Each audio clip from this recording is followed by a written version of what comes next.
Friends, आज हम पढ़ते हैं important concept in education and it's proponent. ठीक है, इसमें से है ना हमें लगभग एक क्वेश्चन कई बार आ ही जाता है। तो देखो, जो ये learning to take place in nature and from nature, ये दिया था रविंद्रनाथ टैगोर ने।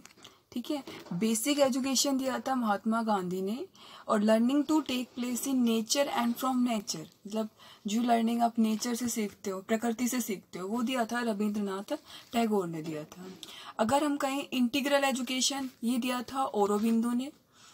Focus on spiritual aspects of Indian philosophy, ये दिए थे हमारे जो डॉक्टर सर्वपल्ली राधाकृष्णन है, उन्होंने दिया था, ये वाला कॉन्सेप्ट है। उसके बाद नेक्स्ट है education to transform human mind. ठीक है, ये दिया था जे कृष्णा मूर्ति। कई बार ये ऊपर जो क्वेश्चन के अंदर ये वाले कई बार आ जाते हैं कि भाई ये वाला कॉन्सेप्ट किसने दिया था, और आजकल तो बहुत ही ज्यादा जो राइटर्स वगैरह है इनके नाम आ रहे हैं। ठीक है, या ये कॉन्सेप्ट किसने दिया था। ठीक है, इस टाइप के क्वेश्चन आजकल काफी ज्यादा पुटअप होते हैं।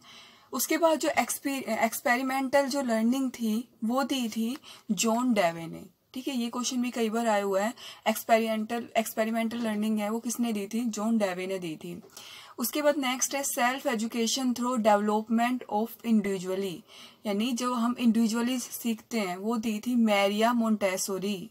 ये दिया था मैरिया मोंटेसोरी ने दिया था। ठीक है, ये तो हमें कई बार हमेशा याद ही रहता है। जैसे बेसिक एजुकेशन दिया था, ये महात्मा गांधी ने दिया था, ये तो हमेशा लगभग हमें याद ही रहता है।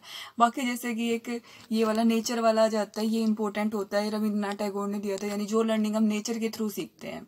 ठीक है, एक्सपेरिमेंटल लर्निंग हो गया, जॉन डेवे ने दिया था, ये वाला इंपॉर्टेंट हो जाता है। एक self education through development of individually, जो हम इंडिविजुअली सीखते हैं, वो दिया था मैरिया मोंटेसोरी ने। उसके बाद है kindergarten focus on self activity, creativeness and social cooperative, ये दिया था फ्रोबल ने। उसके बाद है no formal learning, nature is the only teacher, मतलब ये कि भाई कोई फॉर्मल लर्निंग होती ही नहीं है, जो हम सीखते हैं प्रकृति से सीखते हैं। तो ये दिया था हमारा रोसाइयो ने। ठीक है, रोसाइयो ने दिया था, ये वाला कॉन्सेप्ट है। ओके, ये तो आ गई कॉन्सेप्ट की बात है। नेक्स्ट आता है ब्लूम क्लासिफिकेशन। ठीक है, तो अगर हम कहें तो ब्लूम थे, उन्होंने 3 डोमेन दिए थे। ठीक है, इंपॉर्टेंट बनता है इसमें से भी, लगभग कॉग्निटिव डोमेन है, उसमें से भी क्वेश्चन हमेशा पुटअप होता ही है, काफी बार हुआ है। तो ब्लूम क्लासिफिकेशन के अंदर फर्स्टली आता है कॉग्निटिव डोमेन। अब कॉग्निटिव डोमेन का मतलब क्या होता है? कॉग्निटिव डोमेन का मतलब होता है जो हमारी इंटेलेक्चुअल एबिलिटी होती है, ठीक है, यानी जो माइंड से रिलेटेड जो होती है। तो it is related to the development of intellectual capability. किससे रिलेटेड है?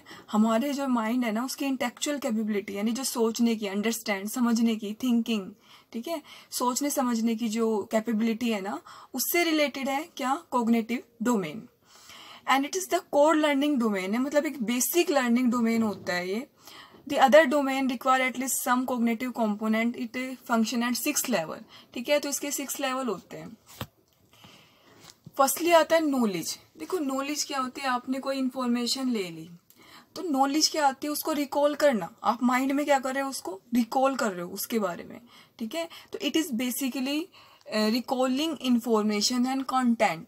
ठीक है, मैंने आज स्कूल में कुछ या कॉलेज में कुछ सीखा, ठीक है, और उसके बाद मैं माइंड में उसको क्या कर रही हूँ? रिकॉल कर रही हूँ, उसके बारे में सोच रही हूँ, तो वो क्या होती है? नॉलेज। ठीक है, उसके बाद कॉम्प्रिहेंशन। आपने उस नॉलेज को कॉम्प्रिहेंसिव वे के अंदर एक समझा। ठीक है, it is ability to grasp the meaning of material. ठीक है, अपने जो आपने सीखा है उसको एक कॉम्प्रिहेंसिव वे के अंदर मतलब आप समझना। ठीक है, नेक्स्ट आता है, अब ठीक है आपने ये कर लिया, उसके बाद क्या करना? एप्लीकेशन। अब उसको प्रैक्टिकली इम्प्लॉय करना, मतलब अपनी रियल लाइफ के अंदर उसको इम्प्लॉय करना, प्रैक्टिकली इम्प्लॉय करना, वो क्या होता है? एप्लीकेशन। ठीक है, नॉलेज, कॉम्प्रिहेंशन, देन एप्लीकेशन। उसके बाद आता है एनालाइज। एनालाइज क्या होता है? It involve breaking down a communication into constituent part है, मतलब देखो जो होल पूरा है, जो एक है, उसको छोटे छोटे पार्ट में डिवाइड करके उस चीज को समझना।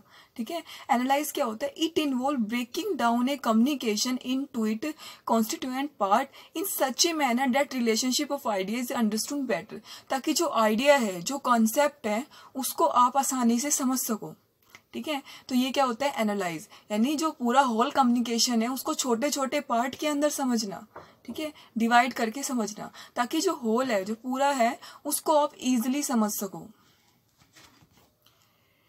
नेक्स्ट आता है सिंथेसिस। सिंथेसिस क्या होता है, जो कॉन्स्टिट्यूएंट पार्ट किए आपने छोटे छोटे, उनको कंबाइन कर देना और मेक इट होल, ठीक है। It is antonym of analyse, मतलब एनालाइज का क्या है, उल्टा है ये। क्या है, आपने एनालाइज के अंदर तो आपने क्या किया था, जो होल था उसको छोटे छोटे पार्ट के अंदर कंस्टिट्यूएंट कर दिया था। यहाँ पर क्या है, उन कंस्टिट्यूएंट पार्ट्स को कंबाइंड कर देना, वो क्या होता है, synthesis. It is basically about combining the constituent part to make it whole. It is antonym of analyse, मतलब एनालाइज का जो क्या है, ये अपोजिट है। नेक्स्ट आता है इवेल्युएशन। अब आप क्या कर रहे हो, जजमेंट कर रहे हो, ठीक है। आपने जो सीखा है उसको क्या कर रहे हो, आप इवेल्युएट कर रहे हो। तो it involve judgement made about the value of method and material for particular purpose, ठीक है। जो मेथड्स है, जो मटेरियल है, उसको आप क्या कर रहे हो, जज कर रहे हो, उसको इवेल्युएट कर रहे हो, ठीक है। तो ये दिए थे, जो 6 थे वो किसने दिए थे, कॉग्निटिव डोमेन के अंदर आते हैं ये जो 6 पार्ट है, ठीक है। उसके बाद जो एडरसन थे, ये ब्लूम के स्टूडेंट थे। इन्होंने एंड डेविड क्रथवेल, उन्होंने दोबारा से रीअरेंज करा जो ये लेवल ब्लूम ने दिया था, ठीक है। ओके, इन्होंने कैसे रीअरेंज किया, इन्होंने कहा पहले रिमेंबर, बात करें तो वही आती है। रिमेंबर मतलब क्या है, पहले आप किसी चीज को क्या कर रहे हो, रिकॉल कर रहे हो। तो यहाँ पर जो एडरसन थे उन्होंने तो इसका नाम रिमेंबर कर दिया, और उन्होंने जो ब्लूम थे उन्होंने उसका नाम क्या कर दिया, नॉलेज, ठीक है। नॉलेज पॉइंट ऑफ व्यू से उसने बता दिया। तो रिमेंबर मतलब क्या होता है, रिकॉल और रिट्राइविंग द इंफॉर्मेशन। आप जो इंफॉर्मेशन है उसको क्या कर रहे हो, रिकॉल कर रहे हो। अंडरस्टैंडिंग में उसको समझ रहे हो, उसको ट्रांसलेटेड कर रहे हो, उसका इंटरप्रिटेशन कर रहे हो, ठीक है। वो उसने उसको क्या दे दिया, अंडरस्टैंडिंग। और ब्लूम ने इसको क्या दिया था, ब्लूम ने जो सेकंड पॉइंट पे क्या दिया था, ब्लूम ने दिया था, फर्स्ट पे तो दिया था उसने कि नॉलेज, और सेकंड में कॉम्प्रिहेंशन, थर्ड में अप्लाइंग, ये सेम है। उसने भी एप्लीकेशन ही दिया था और इसने भी क्या दिया, अप्लाइंग करना। अप्लाइंग करने का मतलब क्या है, उसको प्रैक्टिकली उसको लागू करना लाइफ के अंदर, जो आपने कॉन्सेप्ट सीखा है। तो use a concept in new situation और unprompted use of an abstraction applies what was learned in the classroom into novel situation into workplace। जो आपने क्लासरूम में सीखा उसको वर्क प्लेस के ऊपर उसको अप्लाई करना, ठीक है। उसके बाद इसने दिया एनालाइज। एनालाइज में भी यही आते हैं। एनालाइज में हमने क्या पढ़ा था, जो पूरा जो मटेरियल है उसको क्या करना, छोटे छोटे पार्ट के अंदर क्या करना, डिवाइड करना, कंस्टिट्यूट्स करना, ताकि जो पूरा ऑर्गेनाइजेशन स्ट्रक्चर है उसको हम इजिली समझ ले, ठीक है। उसके बाद आता है इवेलुएटिंग, जजमेंट निकालना आपने जो सीखा है। और उसके बाद आता है क्रिएटिंग, मतलब सारे थे लगभग सेम थे। इसने जो एडरसन थे उन्होंने 1-2 पॉइंट थे वो ऊपर नीचे कर दिए ब्लूम, जो ब्लूम ने दिए थे कॉग्निटिव डोमेन में। उसके बाद क्रिएटिंग करना कि बिल्ड ए स्ट्रक्चर और पैटर्न, ठीक है। जो नया जो पैटर्न है उसको अच्छे से क्या करना, बिल्डअप करना, क्रिएट करना, put parts together to form a whole, ठीक है। जो छोटे छोटे पार्ट है, यानी जो सिंथेसिस, उसने सिंथेसिस नाम दे दिया था, उसने क्रिएटिंग नाम दे दिया, ठीक है। ब्लूम ने नाम दिया था सिंथेसिस और उसने दे दिया क्रिएटिंग दे दिया, ठीक है। तो ये थे एडरसन के। नेक्स्ट जो डोमेन आता है वो आता है अफेक्टिव डोमेन। अफेक्टिव डोमेन क्या होता है, the term affect has a literally meaning of feeling. Affective domain किससे रिलेटेड है, हमारी फीलिंग से, इमोशन से। देखो कॉग्निटिव डोमेन था वो किससे रिलेटेड था, इंटेलेक्चुअल एबिलिटी से रिलेटेड था, आपके माइंड से रिलेटेड था, ठीक है। यानी जो आपकी अंडरस्टैंडिंग कैपेबिलिटी है या जो क्रिएशन है उससे रिलेटेड था। और अफेक्टिव डोमेन किससे रिलेटेड है, आपकी फीलिंग से, आपके इमोशन से, ठीक है। तो ये क्या आता है अफेक्टिव डोमेन में। And having preference for some object, issues, notion and extra, ठीक है। And individual affective behavioral learning is influenced by both emotional intelligence and cognitive learning। ये कह रहा है कि जो इफेक्टिव बिहेवियर यानी जो हमारी इमोशन है ना, वो दोनों से ही प्रभावित होते हैं, इमोशनल इंटेलिजेंस से भी और कॉग्निटिव लर्निंग से भी।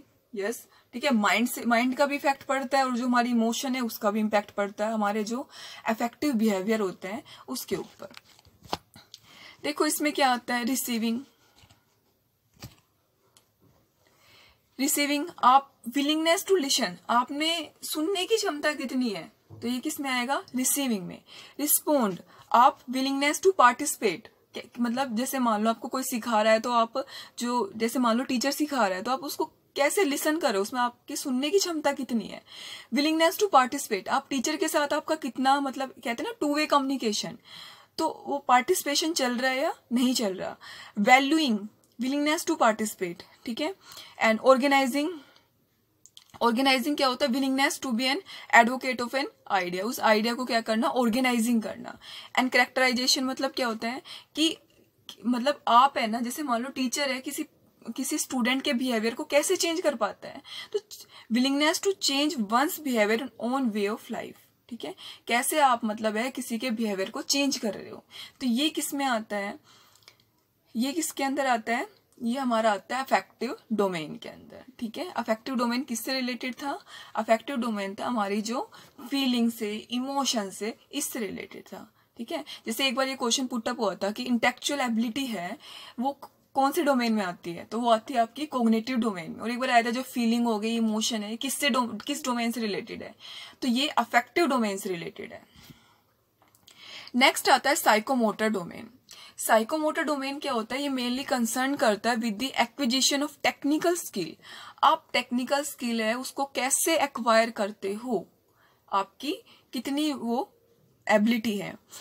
Following are the 5 different level of instructional objective in the psychomotor domain, ठीक है। कौन कौन से होते हैं, फर्स्टली आता है इमिटेशंस। इमिटेशंस क्या होता है, जैसे हम कहते हैं ना एक तरह से फॉलो करना, मतलब एक नकल करना अगर बोले तो it include demonstration of a skill by skilled person and learner tries to follow the same. यहाँ पर क्या होता है, जो स्किल्ड पर्सन होता है ना, वो क्या करता है, अपनी स्किल को डेमोन्स्ट्रेट करता है, मतलब प्रदर्शित करता है, और जो लर्नर है, जो उसको सिखा रहा है, जो सीख रहा है उससे, वो क्या करता है, उसको फॉलो करता है, ठीक है। इसमें कैसे सिखाते हैं, it include demonstration of a skill by skilled person and the learner tries to follow the same, और लर्नर उसको फॉलो करता है, ठीक है। नेक्स्ट आता है मैनिपुलेशन। मैनिपुलेशन का मतलब अगर कहे तो चेंज, ठीक है। तो इसमें क्या होता है, learner try to experience various aspect like manipulating machinery, equipment etcetera. यहाँ पर क्या होता है, जो लर्नर है ना, डिफरेंट टाइप्स के क्या करता है, एक्सपेरिमेंट करके देखता है कि भाई जैसे मशीनरी में चेंज कर रहा है, उसको मैनिपुलेट कर रहा है, या कोई इक्विपमेंट है उसमें मैनिपुलेट करके देख रहा है कि मान लो इसके ऊपर, प्रोडक्शन के ऊपर इसका क्या इम्पैक्ट पड़ा, ठीक है। तो ये क्या होता है, मैनिपुलेशन। नेक्स्ट आता है प्रिसाइशन, ठीक है। प्रिसाइशन, इसमें क्या होता है, accuracy in performing various act with increase with practice. ये कहता है कि कैसे आप अपनी प्रैक्टिस को इंक्रीज करके आप जो एक्ट है उसको, उसके अंदर एक्यूरेसी ला सकते हो, ठीक है। कैसे आप है जो प्रैक्टिस करके कैसे जो आपके जो एक्ट है उसमें क्या ला सकते हो, एक्यूरेसी ला सकते हो। उसके बाद आता है आर्टिकुलेशन। आर्टिकुलेशन क्या होता है, achieving desired level of efficiency and effectiveness through practice. मतलब जिस एफिशिएंसी का आप चाहते थे, भाई इतनी एफिशिएंसी होनी चाहिए, तो उसको अचीव करना, ठीक है। Achieving desired level of efficiency and effectiveness through practice, कि आप कैसे प्रैक्टिस के थ्रू जो डिजायर्ड लेवल आप चाहते थे उसको अचीव कर पा रहे हो, वो किस में आता है, आर्टिकुलेशन में।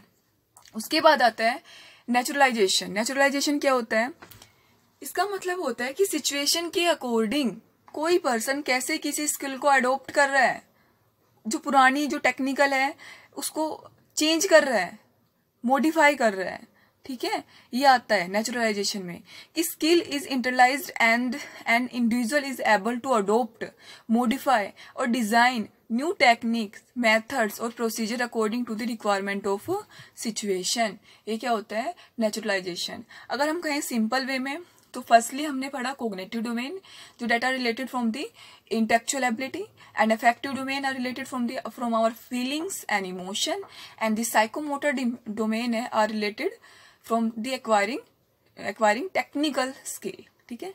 तो ये हमारे थे जो डोमेन थे, जो ब्लूम टेक्सोनोमी, ब्लूम क्लासिफिकेशन था वो था, ठीक है। अगर आपको वीडियो अच्छा लगे तो प्लीज शेयर, लाइक और सब्सक्राइब जरूर करना, और thanks for watching.